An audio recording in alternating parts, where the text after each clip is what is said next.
I am inevitable.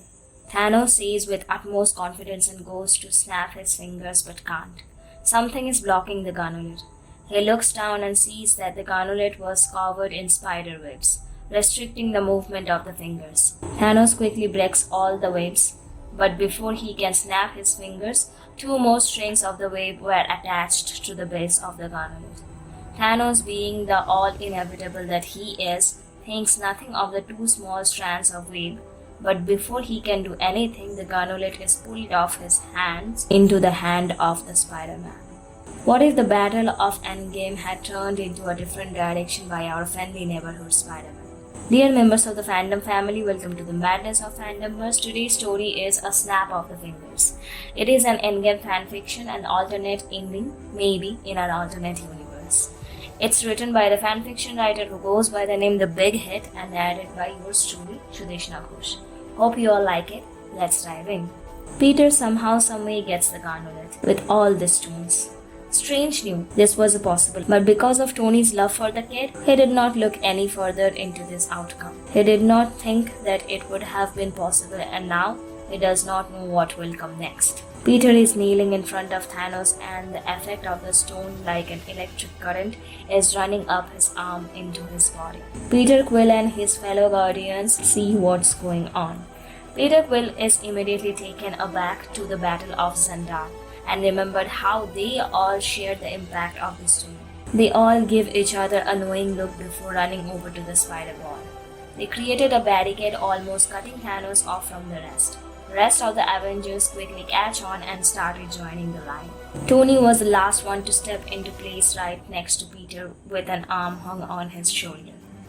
And we are the Avengers. Peter huffs out the feeling, the burning sensation as he snaps. Each Avenger could feel some of the stone's power surging through them before passing it on to the next person. Thanos, and along with his army, and dropping one by one, turning into dust. Just how the Avengers did. The Avengers all quickly break away, shocked that it had actually worked. Peter falls back with a thud against a large pile of rock. Tony and a few of the Avengers are quick to run over to help the young boy. Hey, we did it. Mr. Stark, we won. Peter laughs with his eyes half open and his head was falling to the side. Yeah, we did it, kid. And now I'm going to need you to stay awake from me, Tony told him, running a hand through Peter's sweaty hair. We can take him to my lab, Princess Shuri says right as Wong opens up a portal for them. Tony and Steve help them carry Peter into Wakanda's medical room, where there were already many people waiting to help them. Much to Tony's dismay, he was not allowed to stay by Peter's side. He was sent off to have his injuries taken care of and to have something to eat. But the second he was done, he practically ran across the building to where Peter was staying. He will be fine, Shuri says as she leaves the room. There will be slight discoloration to his skin from the close contact with the stones, but nothing that should inhibit his everyday life. It will just be a scar, much like the one you have. Shuri gestures towards the underside of Tony's arm. There were multiple vein-like lines in all colors of stones on his arm. I have some too, Shuri says, showing him her palm. So does my brother and all the other Avengers for that matter. But he is asleep at the moment and I will not have you disturbing my patient. Shuri goes to push Tony's shoulder and lead him back down to the hallway. Please, Shuri, I need to see him. Tony must be getting good at making puppy dog eyes because eventually Shuri did let him into the room. And there Peter was. He definitely did not look like he used the universe's most powerful object to snap away an alien population. No, he looked like he had just come back from a night out. Just a few scratches here and there. Then there was, of course, his arm. It was like Shuri's and Tony's, but it went from his fingers to all the way up until his arm and little onto his neck. But of course, knowing Peter, he would probably think it's cool. Andrews. He was so grounded when you get back home. Tony shook his head, chuckling to himself. Not much else was said in the next few hours. While Peter was still sleeping and Tony had assumed all the other Avengers were also sleeping, as he should also be. but he could not risk falling asleep and then Peter waking up. Hey, Tony, thought you would be hungry, Rhodey says softly, entering the hospital room. Tony must have fallen asleep and did not even realize. Hey, Rhodey. Yeah, thanks. Tony gladly accepts the plate as Rhodey pulls up another chair. Has he woken up yet? God, I hope no, because that would mean I was asleep when he did. But no, I don't think so. He will be sleeping for 12 hours. Steve and Carol are returning the stones to their rightful places as we speak, Rhodey says. And about everyone else is hanging around here and there for a few days. I know they all at least want to say hi to Peter when he wakes up. The kid is a hero. Yeah, he is, Tony says softly, staring at sleeping Peter. Just passing him on the streets, no one would expect how brave and selfless he really is.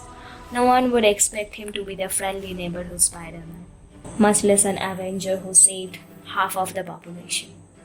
Tony was right when he said Peter would sleep for the rest of the day.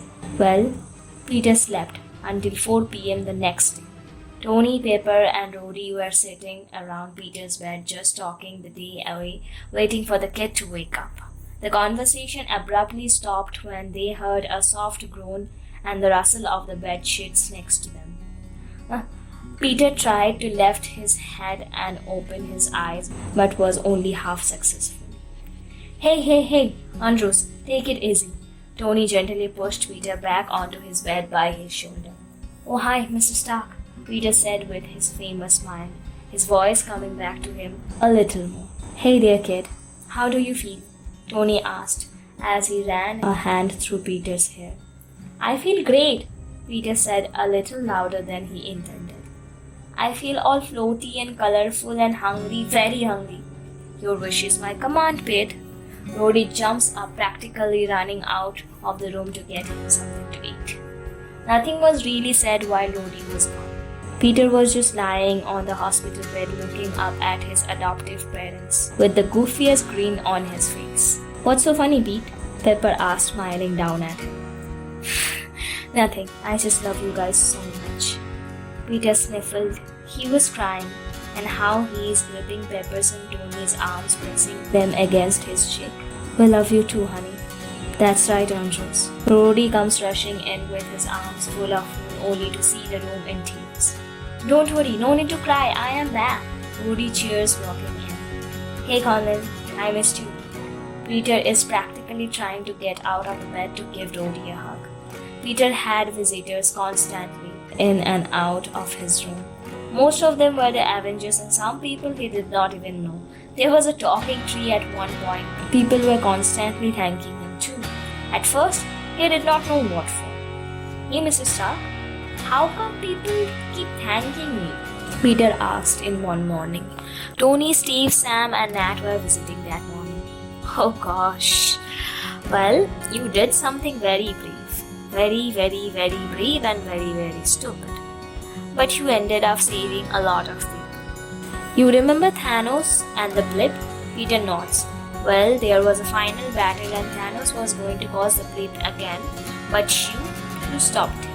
Webbed him so he could not go through it, and you were able to rip off the gauntlet from his hand and shove it onto your own. From there, the Guardians started a large chain of people and we all joined to share the power of the stones when you snapped. Of course, you got a little worse than the rest of us. You are a hero. Tony patted Pete's thigh, smiling at him. Peter looked down at his arm and noticed all the twisted, colorful veins like lines. Awesome, Peter whispered before promptly falling back to sleep. Peter was in hospital for a few days after that, mainly just to make sure that nothing more pops up. Now he is off the high dosage of drugs. He is little indifferent about the colorful scars that ran up and down in his arms. Part of him loved them. They showed how brave he was and what he did for the world, but it also showed the terror that they have been through. The missing 5 years of his life, the time that he had gotten a baby sister and his adoptive parents got married, the time he had missed. It was a lot to handle. Peter, look! Morgan came running into his arms with drawings made by a marker all over her arm. I'm like you and Daddy now. Oh, Morgan. Peter chuckles, bringing his baby sister up onto his lap. Are you going to grow up to be an Avenger too? Peter asked, making Morgan sit on his lap.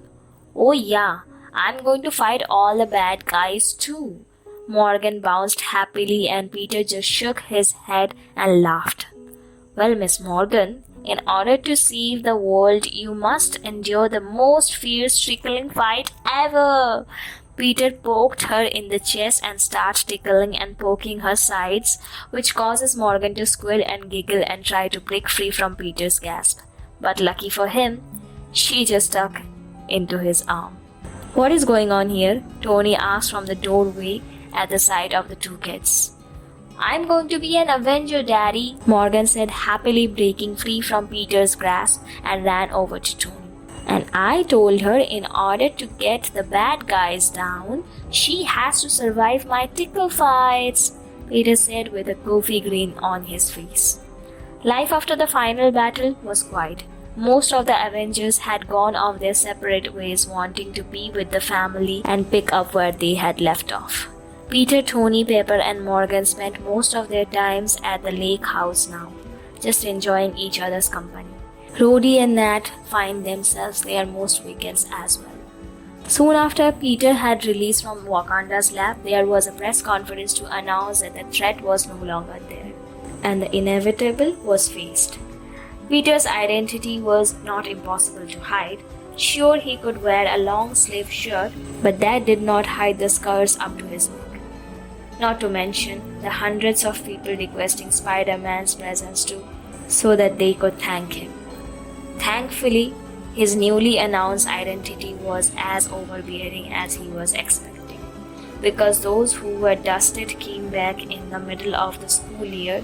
They had off until the new term. Peter hoped by then everything will be calmed down greatly. When he would go patrolling, it was crazy. People left and right were shouting at him, "Thank you, you rock." Maybe everything was going right in this universe. Love to know your thoughts. Please share them in the comments. Hope you all like this video. Please like, share and subscribe to my channel and hit that bell icon so that you never miss updates of new fanfiction. You can also suggest and share links to your writings in the comment section for me to share them with our fandom family in my future videos. Soon we will dive into the Fandomverse again. Until then, stay well and enjoy the madness of Fandomverse.